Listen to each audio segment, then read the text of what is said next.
Hey everybody, week 6 in the NFL is here, which means TJ Calkins and myself, Jay Sanin, are here to break it down for you with ATS. TJ, right now we're going to take a look at the Houston Texans and the Indianapolis Colts. Houston, a 10-point underdog, total 42.5. What do you see in this one?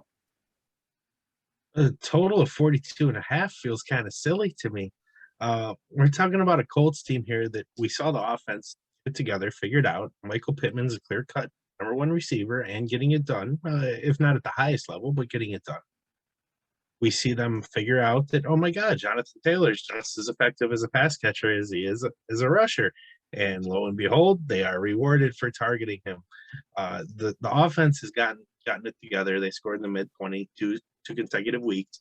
Had the game won in Baltimore. Honestly, terrible luck for them to lose that game. So the offense is doing it. The defense is not. We just saw them allow 85% completion percentage to Lamar Jackson, who is widely considered the least accurate starting quarterback in the NFL. So, and Lamar has made strides this year, don't get me wrong, but that is not a good look for them. And we also saw Davis Mills play at a truly adequate level last week. He was impressive against the Patriots. He might be different on the road this week, but we're looking at 42 and a half. It's just simply set way too low, and I think they get there fairly easy. Where you at, Jay?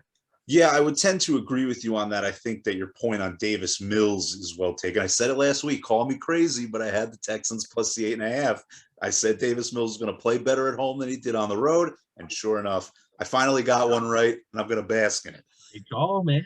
For this week, I think the soft Indianapolis defense is going to be the key because you need Houston to contribute to this total at least a little bit for it to get there. And I think that they will do their part to some extent, somewhere in the 17 to 21 range. Indianapolis allowing 8.5 yards per play this season. That is not sustainable for success in the NFL, even against Davis Mills. And luckily for them, that division is absolutely terrible. You have the Texans, Jaguars combining for one win, and they're only game behind the Titans in first place. So, at 1-4, they are not out of it. They're perfectly fine there. So they're going to keep plugging away. One more point for Houston that I think is going to help the offense moving forward. The big game from Chris Moore last. Even if it never happens again, it's putting the potential on film for opposing defensive coaches, and they can't just key on Brandon Cooks. They maybe still will, but at least there's another option. They're saying, hey, if you take away Brandon Cooks, we can still get it done.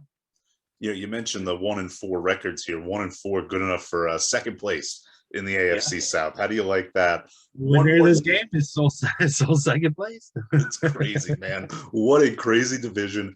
Xavier Rhodes and Sendejo, by the way, in the secondary for the Colts, both suffering concussions last week as well. Just another factor to help the Davis Mills experience put a few points on the board, TJ. So we are in agreement. The over, we'll keep our fingers crossed for just a little bit of help from Davis Mills and company on the way there.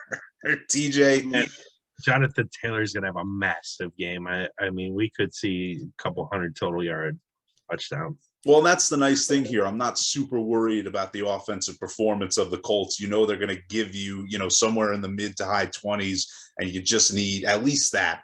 And the Texans, if they can just do their part just a little bit, I think they should be able to push it there. I'm with you on that one.